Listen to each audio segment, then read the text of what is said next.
약속을 지키다. 글자란 참 재미있는 것이다. 바닥에 송이라는 한자 하나를 써놓고 한참을 들여보던 구부가 빙글거리며 말했다. 사실 글자란 그림을 간소히 옮긴 것이라 생긴 것만 봐도 뜻을 짐작할 수 있지. 소설은 까막눈인지라 이 목은 본래 나무를 그린 그림이다. 그 위에 관을 하나 씌운 것이 이 성이라는 글자이지. 나무에 관을요? 한데 왕자님, 소졸에게 글이라도 가르치시렵니까?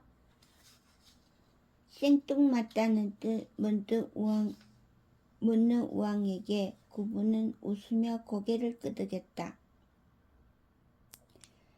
그래, 한 글자만 가르쳐 보른다. 너는 이처럼 관을 쓴 나무를 본 적이 있느냐? 없습니다. 아니 있습니다. 그 한두 개도 아니고 거울 어귀마다 있는 장승이 바로 관 쓴 나무 아닙니까?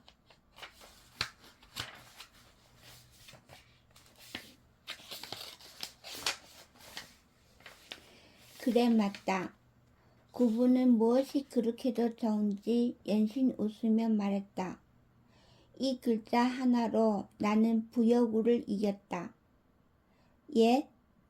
너 혹시 칼춤이라든가 노래라든가 혹 그런 잡기에 재주가 있느냐? 그럴 리가 있겠습니까?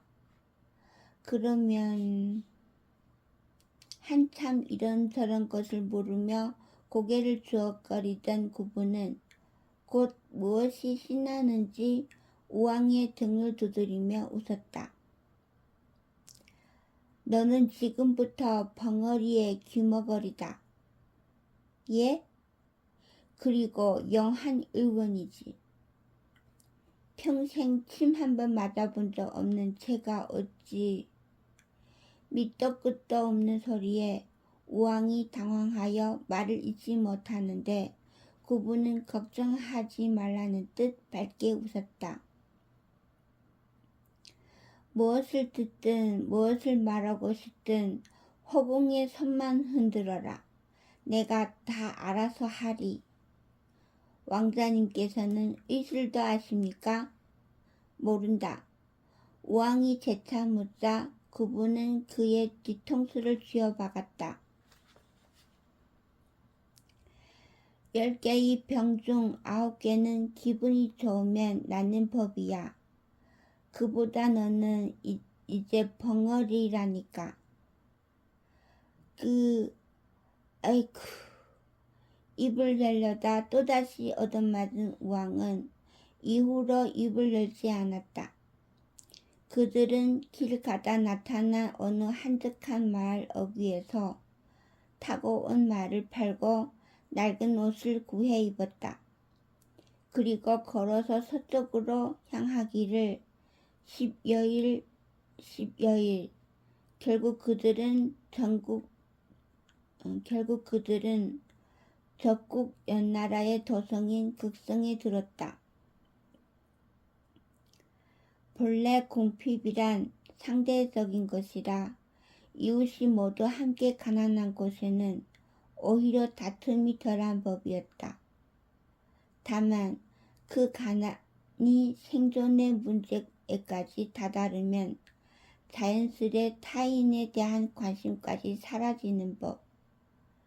벌써 7, 8해가 지나도록 온 백성에게 내려진 징집령이 거두어지지 않은 연나라의 극성이란 바로 옆에서 사람이 죽어나가도 표정 하나 바꾸지 않는 일이 비일비재한 것이었다.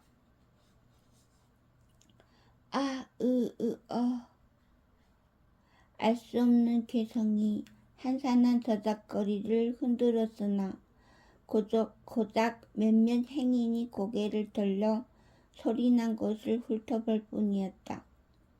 그곳에는 한 거짓거리 소년이 입에서 개거품을 흘리며 모로 누워 발버둥을 치고 있었다. 먹지 못해 젖꼴이구먼.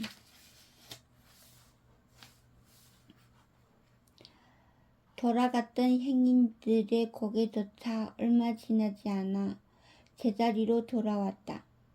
별로 희귀한 광경도 아닐 뿐더러 관심을 가진들 할 수 있는 일이 없는 까닭이었다. 그러나 얼마의 시간이 지난 순간 행인들의 고개는 다시 발버둥 치는 소년에게로 향하여 못 박힌 듯 그 자리에 머물렀다. 그것은 소년에게 달려든 한 사내가 품속에서 은침을 꺼내든 까닭이었다. 의원, 행인들이 숨죽여 지켜보는 가운데 사내는 빠른 손놀림으로 소년의 이것저것을 주무리며 침을 놓았다. 얼마 지나지 않아 소년이 흩어졌던 동공이 제자리로 돌아오는가 싶더니 이내 경련하던 몸이 멈추었다. 쓰러졌던 소년은 거짓말처럼 벌떡 일어났고 순간 저작거리에는 환호성이 일었다. 이원이다. 실로 오랜만에 나타난 이원이었다. 극심한 화상을 입은 모용황을 돌보기 위해 온 나라의 의원이란 의원은 모조리 공성으로 소집된 터였고 그나마 가뭄에 콩나듯 남은 의원들은 지체 높은 환자들만으로도 일손이 벅차 일반 백성을 돌볼 겨를이 있을 리 없었다. 그야말로 몇 해 만에 나타난 의원인지라 순식간에 모여든 인파가 주위를 메우며 소란을 벌였다. 의원님, 부디 제 아들놈도 좀 봐주십시오. 걷지를 못한 지가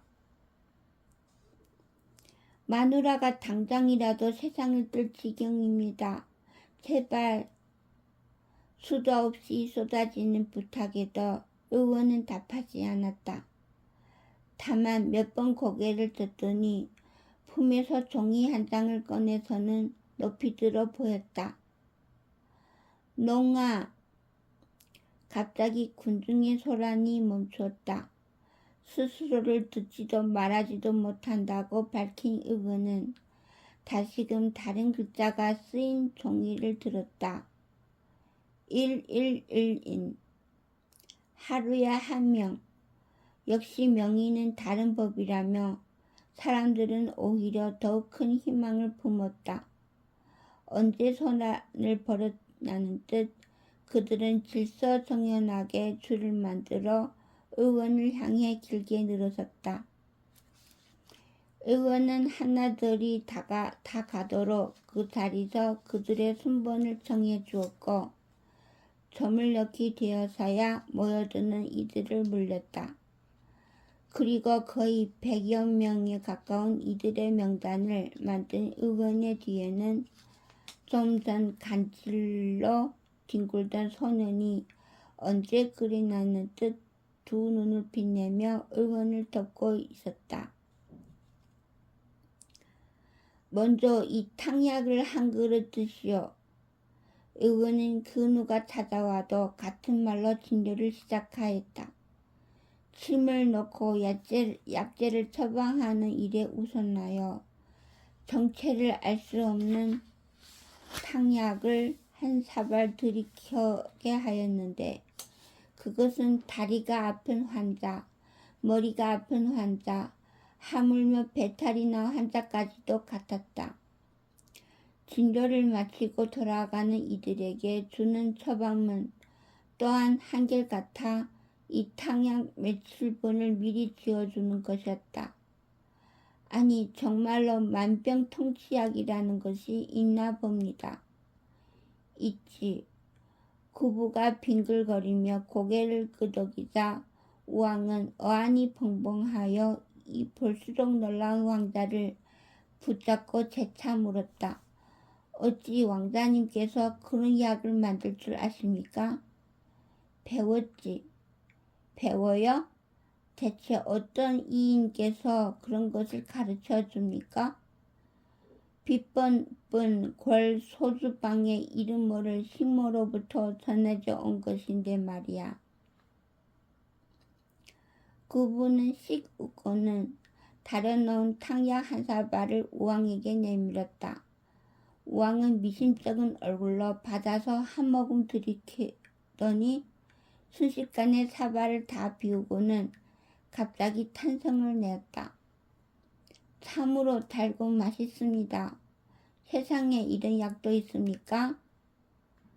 꿀물이다. 예? 꿀이요? 그게 만병통치약일 리는 없지 않습니까? 실은 그렇지. 그러나 하루에 한 면만 보면 그 자체로 이미 최고의 명의가 아니겠느냐? 하늘처럼 있는 신통한 의원이 주면 냉수를 마셔도 만병이 나는 법이다. 과연 그랬다. 신통하게도 찾아온 사람들이 모두 입을 맞춘 듯 병이 났다며 우왕을 칭송하니 채 한 달도 되지 않아 소문이 극성에 넘쳐 흘렀고 문전성시를 이루어 몰려드는 이들 중에는 아프지 않은 이들까지도 있는 지경이었다. 이게 어떻게 된 일입니까? 소설이 진짜 명의가 되고 말았습니다. 후후. 마음에 철석 같은 믿음이 생겼으니 병이 나을 수밖에. 한데 이게 무슨 노름입니까? 기다려보거라. 곧 일이 생길 테니. 구부의 예상은 며칠 지나지 않아 현실로 다가왔다. 갈 곳이 있다. 갑자기 나타난 병사 67명이 내민 날카로운 창끝이 우왕이 목에 다가왔다. 귀머거리 의원의 입과 귀가 되어온 구부가 다급한 손짓으로 말을 전달하였고 잠시 머뭇거리던 우왕은 고개를 젓다. 순번을 기다리라 하십니다.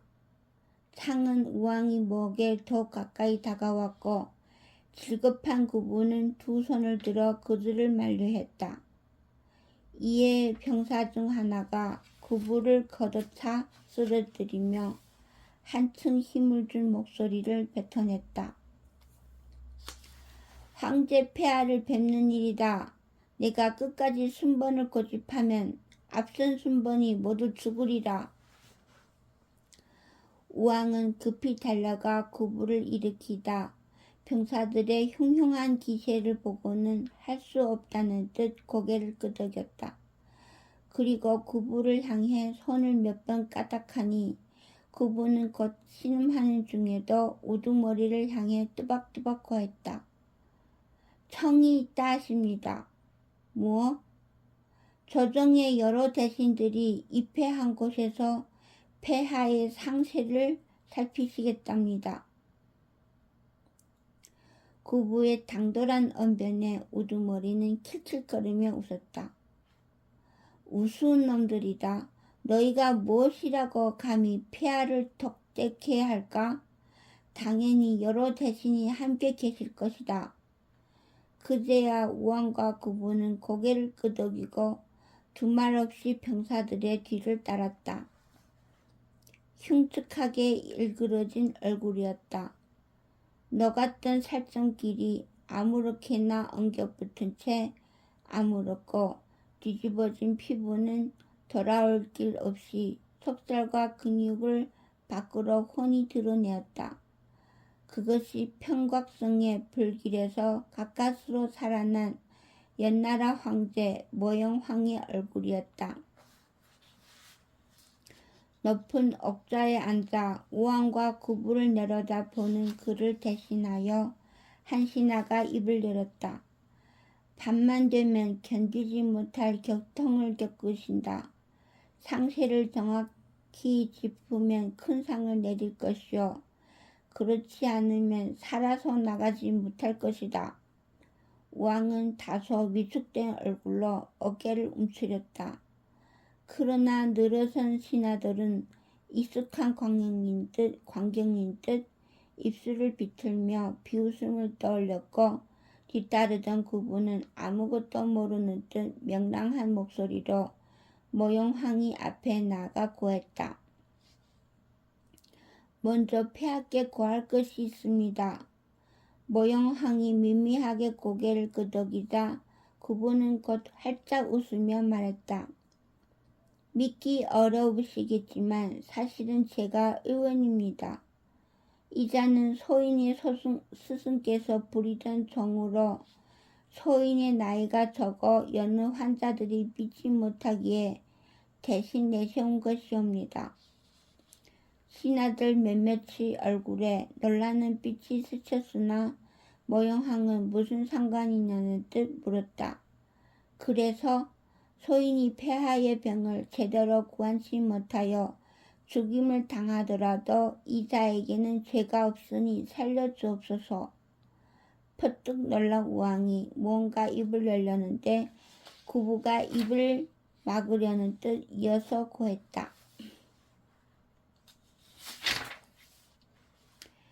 이자가 무척 심약하여 일술에 방해가 되니 먼저 내보내 주실 수 있을는지요.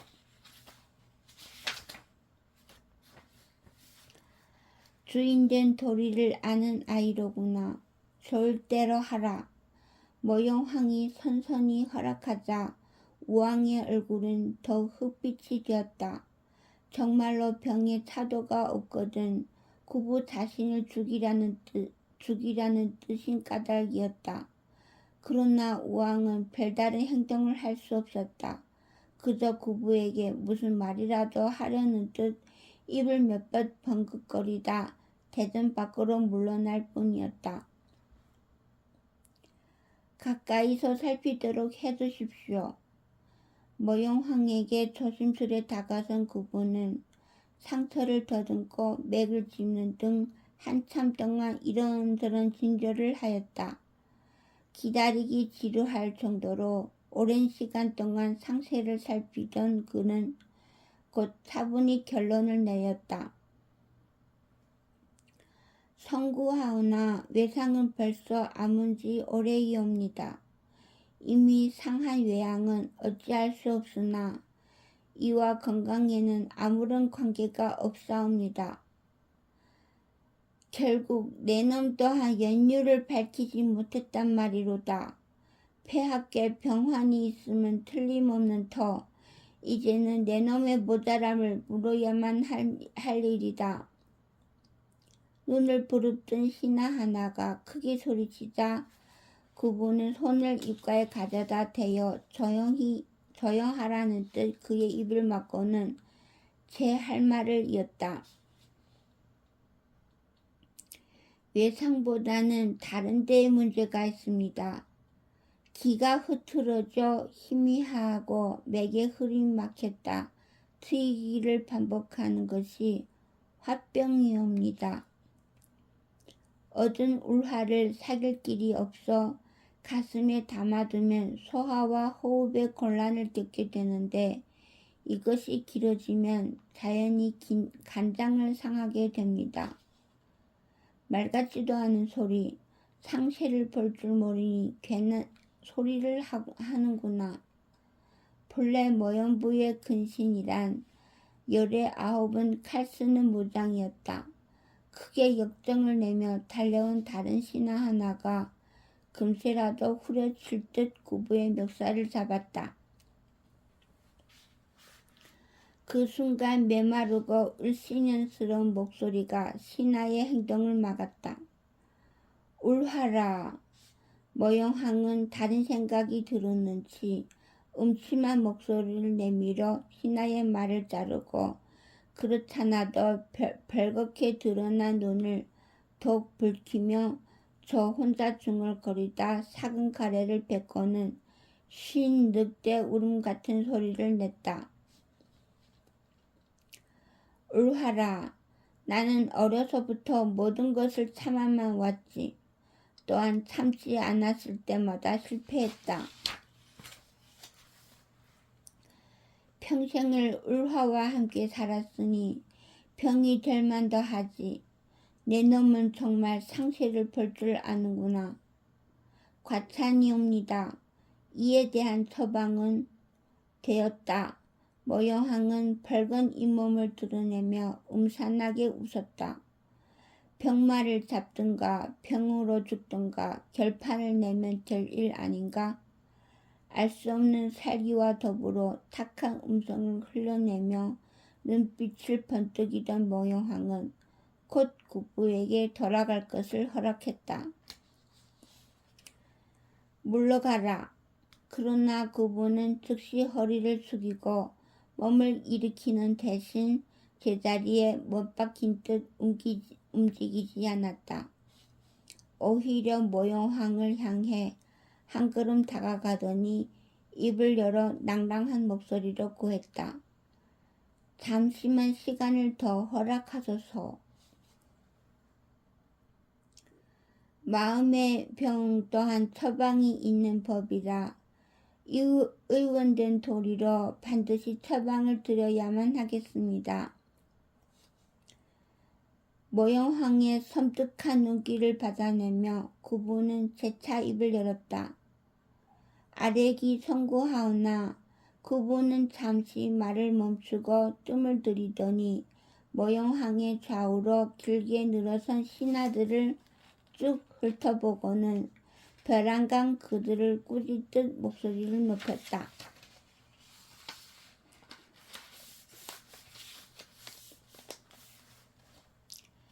폐하의 울화는 첫째로 신하의 무지에서 비롯되었으니 먼저 이를 벌하셔야 마음의 병이 풀어질 것이옵니다. 갑자기 터져나온 구부의 엉뚱한 소리에 깜짝 놀란 신하들은 이내 눈을 치켜뜨고 주먹을 부르짖었다. 씩씩거리는 소리가 이곳저곳에서 새어나왔으며 분통이 터진 나머지 황제의 앞이라는 사실을 잊고 칼자루에 손을 가져간 이들까지 있었다. 그러나 구부는 아랑곳 않고 제 할 말을 계속하였다. 고구려 태후의 계략을 상대할 지략가가 없어 폐하께서 몸이 상하신 바 마땅히 모든 책사라는 제 모지람에 벌을 청하며 근신해야 할진데 입 바른 소리만 하며 한심만 사려 하니 그것이 폐하의 울화를 키우는 가장 큰 원인이옵니다. 간 큰 소리였다. 미치지 않고서야 도무지 입 밖에 낼 수 없는 구부의 말에 조정은 할 말을 잃고 침묵에 빠졌다. 그리고 그 침묵을 깨고서 모영항의 웃음소리가 터져나왔다. 하하하 하하하. 모영항은 무엇이 그리 우스운지 목청이 터져라 한참을 웃어 젖혔다. 그러고는 한껏 편안해진 얼굴로 좌우를 향해 기분 좋게 말했다. 훌륭한 진단이다.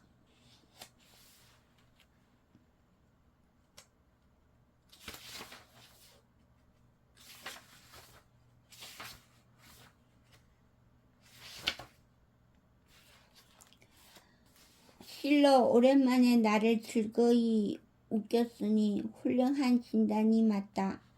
여봐라, 이 아이에게 황금 한 근을 주어 보내라. 한데 처방이란 무엇이냐? 나더러 내 책사를 모조리 죽이기라도 하라는 것이냐? 즉각 답하지 않는 구부를 두고 모영항은 비웃음을 흘리며 물었다. 내 책사를 모조리 죽이면 내 병마가 사라진단 말이냐? 그것은 여전히 구부가 머뭇거리자 모영항은 더욱 짙은 비웃음을 떠올리며 한 손을 들었다. 내 책사의 모자람을 모르는 것은 내 잘못이요. 좋은 책사를 거느리지 못한 것도 내 잘못이다. 내 놈이 처방이랍시고 내 허물만을 듣추는구나. 그러고는 엉성을 높여 외쳤다. 여봐라, 이 아이가 참으로 맞는 말을 하였으니 황금 한 관을 더 주어라. 또한 용서할 수 없는 말을 하였으니 끌고 가 목을 쳐라. 구부가 10번을 토하는 내내 벙어리가 되었던 신하들은 너보다 통쾌한 모형황의 부에 너나 할 것 없이 얼굴을 활짝 폈고 모형황은 더 볼 필요 없다는 뜻 일어서서 등을 돌렸다. 송해. 속절없이 끌려가던 구부가 벼랑간 한 이름을 외쳤다. 송해이옵니다. 실상 옛나라 조정에는 구름같은 명신과 책사가 있사오나 오직 저 송해라는 자가 제 무지함을 모르고 가장 윗자리에 앉아 아랫사람들의 충언을 막으며 폐하의 눈을 흐린 것이옵니다. 조자만 벌하신다면 사후로는 만사 형통할 것이옵니다. 다급한 외침이었으나 모형황은 그저 피식 웃을 뿐 뒤도 돌아보지 않고 대전을 나섰다. 그렇게 구부의 죽음이 결코 피할 수 없는 일이 되려는 찰나 중심 가운데 시립하였던 신하 하나가 빠르게 모형황의 앞으로 나가 엎드렸다. 폐하! 바로 송해였다. 꿇어 엎드린 채 얼굴을 한없이 붉게 물들인 그가 모형황을 향해 간절한 목소리로 고했다. 폐하, 저 아이의 엿보임이 너무나 지나치나이다. 소신에게 기회를 주신다면 옛나라 조정이 그리 만만한 것이 아님을 깨달은 다음 죽게 해주고 싶나이다. 그러나 모형황은 경멸과 조소가 뒤섞인 얼굴로 그를 흘낏 쳐다보고는 그냥 지나쳤고 송해는 더욱 분하고 원통하듯 그의 등에 대고 연신 간절한 목소리로 청했다. 소신이 목숨을 걸고 저 아이로 하여금 부족함을 느끼게 하여 스스로 입을 부수게 하겠사옵니다. 결코 옛나라의 책사가 모자라지 않음을 폐하 앞에서 증명해 보이겠나이다. 부디 허락해 주소서. 내 그릇이 정말로 작구나. 모형황은 얼굴을 일그러뜨리며 송해를 노려보았다. 신하를 보호하고 사기를 진작하려 구부의 비난을 스스로 이 허물로 돌렸음에도 송해가 제 자존심만을 내세워 경거망동하니 한심하기 짝이 없었다. 그러나 송해는 나름 모형황의 근신 중에 근신이었다. 목숨까지 거론하며 간청하자 더는 무시할 수 없었는지 모형황은 코웃음을 치는 와중에도 고개를 끄덕이며 도로 자리에 앉았다. 이에 송해는 몇 번 더 고개를 조아리며 모형황에게 감사를 표하고는 곧 일어서서 구부를 보며 독한 목소리를 내었다. 내가 감히 폐하의 병인이라 짓거린 것은 내 미처 주태우가 천륜과 일륜을 저버린 악독한 계집인 줄 짐작하지 못한 탓이다. 송해는 이를 바득바득하며 구부를 향해 내뱉었다. 내가 아는 척이 심하니 어디 나와 더불어 학식을 겨루어 보자. 내가 무엇을 묻든 내가 답하여 보이마. 내 답이 맞거든 너를 죽일 것이요. 답하지 못하거든 내가 스스로 목숨을 끊으리라. 경솔히 목숨을 거론하지 마시오. 내 아직 나이가 어려 감히 명신과는 학식을 겨룰 도리가 없으나 제 뿌리도 모르는 자보다는 아는 바가 많소.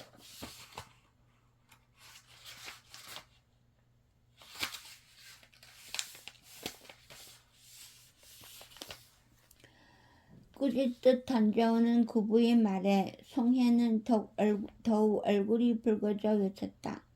무어? 그대의 송이라는 성씨의 뿌리를 알기에 하는 말이오. 본인은 모르겠지만 도대체 무슨 개소리냐? 아니라면 한 번 말해보시오. 그대의 성씨는 어디서 유래하였소? 연신 얼굴을 벌겋게 물들이며 외치던 송해는 그 질문에 벼랑간 표정을 가라앉히고 침착한 목소리가 되어 되물었다. 그것이 내 질문이냐? 눈을 반뜩이며 묻는 송해에게 구부는 고개를 끄덕이며 한술 더 떠서 대답했다. 그렇소. 그대가 방금 말했듯 그대와 나의 목숨을 두고 묻는 질문이요. 송해는 만면의 비웃음을 떠올렸다. 그러고는 곧 유수와도 같은 설명을 시작했다. 듣거라. 송이란 과거 주나라 무왕이 은나라를 무너뜨린 후 은나라 왕족인 미자로 하여금 제 유민을 거두어 살게끔 한 땅이다. 은은 하남에 위치했던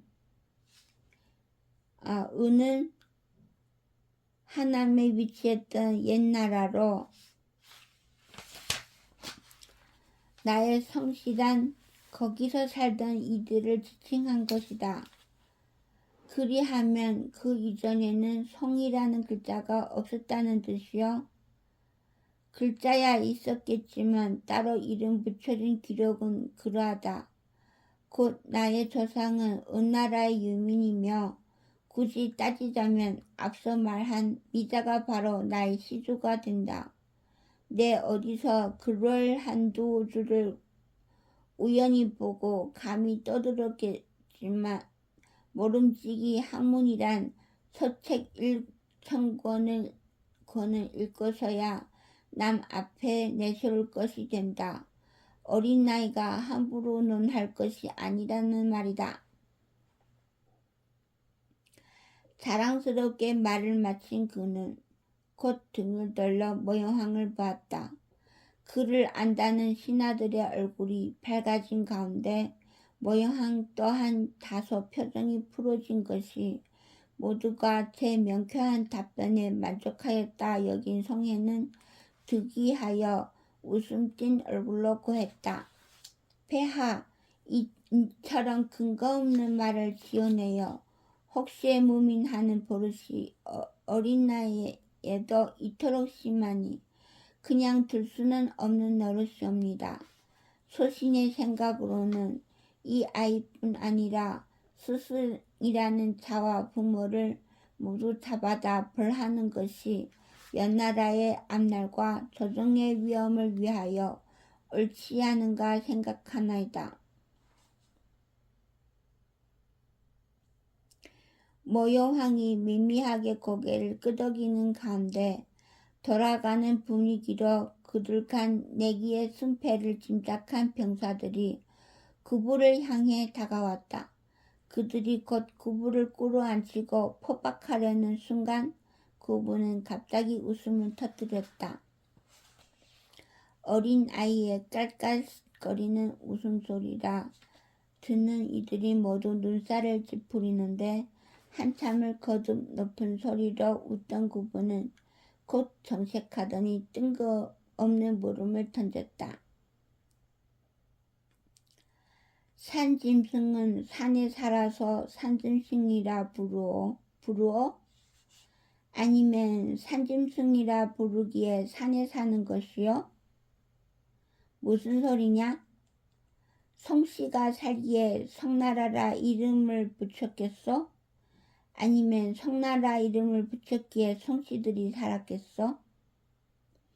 구름 잡는 듯한 질문을 던져놓고 기다리던 그분은 송해가 얼른 답하지 못하자 제가 먼저 입을 열어 긴 이야기를 시작하였다. 글자란 본래 형상을 번떠서 만들어진 터, 간머리 아래 나무를 그려놓은 성이란 글자는 본래 나무에 평평한 갓을 씌워놓은 모양을 그대로 따라 그린 것이요. 평평한 갓을 쓴 나무란 고래로 장승 외에는 찾아볼 수 없는 것이며 누구도 알다시피 장승이란 옛적 황국 왕인 시우의 형상을 조각한 것이요.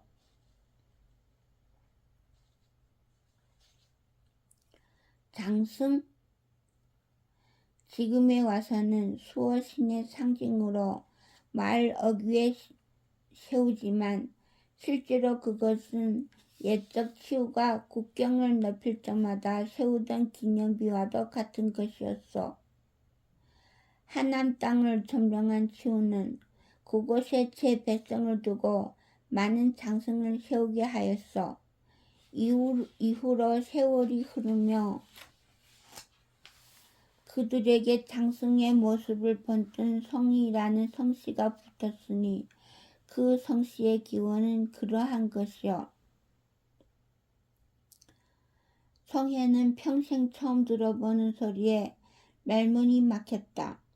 오랜 세월 섭렵해온 사소와 경전, 그 어디에서도 그와 같은 방법으로 역사를 되짚는 것을 본 적이 없었다.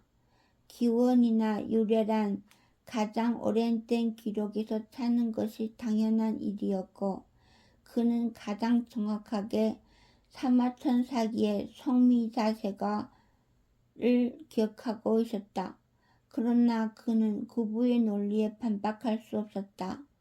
갓쓴 나무보다 더 성이라는 글자를 정확히 설명할 수 없는 노릇이었고 갓쓴 나무란 정말로 장승 외에는 떠오르지 않았다.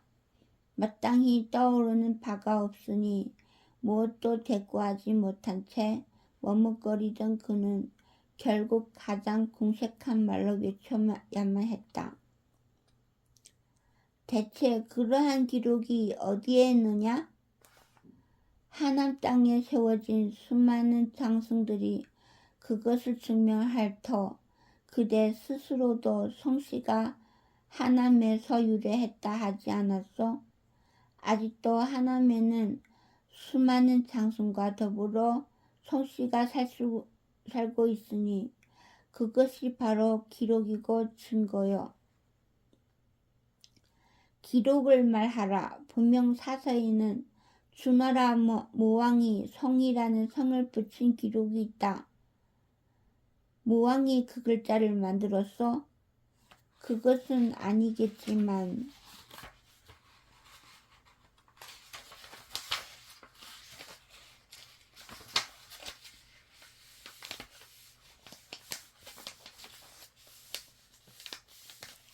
하면 그대는 모왕이 그 성이라는 글자를 어디서 가져왔는지 아는 바가 있어?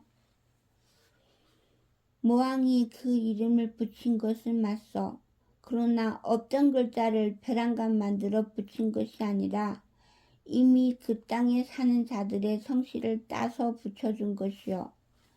산에 사는 짐승을 산짐승이라 부르고 모용씨가 사는 땅을 모용부라 부르듯 세상에 단 하나밖에 없는 형상, 바로 평평한 갓을 쓴 나무를 칭하는 성이라는 이름을 그 땅에 붙인 것이란 말이요. 성혜는 아무 말도 할 수가 없었다. 구부의 말이 사실인지 알 방도는 없었으나 이미 진위 여부를 따질 문제가 아니었다. 구부의 말대로 기록이란 있었던 글자가 사용된 예일 뿐 그것의 본과 유래를 따지는 데에는 하등 도움이 되는 것이 아니었다. 허허, 성혜는 제 머리를 부여잡고 허탈한 한숨을 쉬었다. 세세히 머리에 새겨두었던 그 어느 사소와 경전에도 구부의 말에 반박할 지식은 찾아볼 수 없었다. 아니, 세상의 그 어디에도 눈앞에 소년과 겨루어 이길 학식은 기록되어 있지 않을 것이었다. 스스로 평생을 자랑해왔던 학식이란 것이 너무도 보잘것없게만 여겨서 견딜 수가 없었다.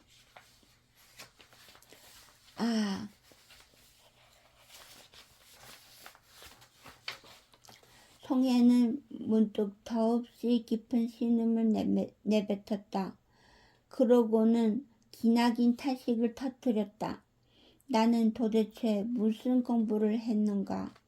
평생 세상 일을 읽고 들으며 공부했건만 이치를 스스로 따져본 적이 없으니 세상은 깨우친 것이 없구나. 나는 아는 것도 함부로 말할 수 없는데 저 아이는 제가 모르는 것도 말할 수 있다. 거기까지 말했던 송해는 갑자기 무릎을 꺾으며 풀썩 제자리에 쓰러졌다. 그러고는 머리가 목에서 떨어져 바닥에 구르니 그것은 잠자코 지켜보던 모형황이 칼을 뽑아 송해의 목을 쳐버린 까닭이었다. 흰 자위를 드러내고 혀를 빼문 송해의 머리는 바닥을 굴러 구부의 발치에까지 다다랐다. 그러자 구부는 그 섬뜩한 모습에도 놀라는 법 없이 두 손으로 이를 잡아 눈을 감기고 올바로 세워주더니 깊이 고개를 숙여 마음속으로 면복을 빌었다. 가라. 이 광경을 선체로 노려보던 모형황이 감정 없는 목소리로 내뱉었다. 송해가 약속했으니 내놈의 목숨은 살려주겠다. 그러나 그분은 더 할 말이 남았는지 이번에도 얼른 물러나지 않았다. 모형황의 말없이 부릅뜬 눈이 차차 붉어졌지만 그분은 무엇을 생각하는지 제자리에 서 있다 말문을 열었다. 처방에 삭을 내려주십시오. 삭? 죽지 않았으니 내게 이미 내려진 황금을 가지고 가라. 황금보다는 폐하께 하나 여쭙고 싶은 것이 있습니다. 중신을 직접 살해한 것이나 마찬가지 마당이었다. 그럼에도 얼른 물러나기는커녕 당돌하다 못해 제정신을 이심케 하는 소리를 던져오자 칼자루를 부여잡은 이들이 손아귀에 힘이 들어가지 않을 수 없었다. 그러나 그분은 이에 아랑곳하지 않고 모형황의 두 눈을 정면으로 바라보며 다음 말을 이어갔다. 지나는 길에 소 한 마리를 보았습니다. 오래 먹지 못하였는지 피골이 상접하였는데 이 소 옆에 시체가 하나 있어 살펴본 즉 죽은 지 꽤나 오래된 농부였습니다. 근방에 고울이 없었으니 아무래도 생전에 소의 주인이었을 것입니다. 그대로는 소까지 굶어 죽겠기에 다른 주인을 찾아주려 끌었는데 이 소라는 놈이 어찌나 의리가 깊은지 도무지 제 주인의 시체를 떠나지를 않았습니다. 엉뚱한 소리를 늘어놓던 그분은 잠시 뜸을 들인 후 다시 입을 열었다. 생전에 농부가 아무리 소에게 잘해주었던들 소를 대신하여 일을 하지 않을 것입니다. 소는 평생 농부에게 부림을 받으며 일했을 것이 분명한데 주인이 죽고서도 그를 사랑하여 자리를 뜨지 않는 것을 보니 이상한 기분이 들었습니다. 폐하께서는 그 까닭을 어찌 생각하십니까? 눈을 부릅뜬 채 구부를 노려보면서도 이야기를 다 들어주던 모형황은 깊이 생각할 것도 없다는 뜻 바로 대답하였다. 채찍이다. 채찍이라 하셨습니까? 소는 주인의 채찍을 맞는 것이 두려워 주인이 시키는 대로 평생토록 일만 한다. 왼쪽으로 가야 할 때는 왼쪽으로 갈 때까지 채찍을 맞고 오른쪽으로 가야 할 때에는 오른쪽으로 갈 때까지 채찍을 맞는다. 일어나는 것도 눕는 것도 먹는 것도 모두가 채찍을 맞기에 할 수 있다. 이제 주인이 죽었으니 소에게 채찍을 때려줄 사람이 없지 않으냐. 죽은 주인의 곁을 떠나 먹을 것을 찾으라고 채찍을 때려줄 사람이 없는 것이다. 잊지 않으려는 뜻 모형왕의 말을 곱씹어 몇 번 되새기던 구보는 곧 크게 고개를 끄덕이며 읊조렸다. 폐하의 말씀이 크게 옳습니다. 우매한 눈을 틔워주신 은혜 참으로 감사합니다. 구보는 그제서야 비로소 고개를 숙이고는 깊이 절을 올렸다. 누가 보아도 진심에서 우러났음이 드러날 만치 정성스러운 큰 절이었다. 그러나 그런 구보를 바라보는 모형왕의 표정은 대조적이었다. 당장이라도 한 칼에 구보를 베어 죽일 듯 노려보던 모형왕은 구보가 온전히 대전을 벗어나기까지 별다른 행동을 하지는 않았다.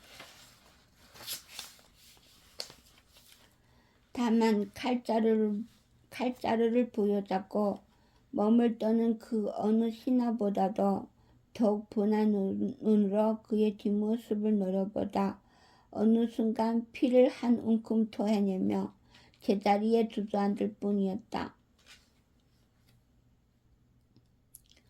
참 대단하십니다. 뭐가?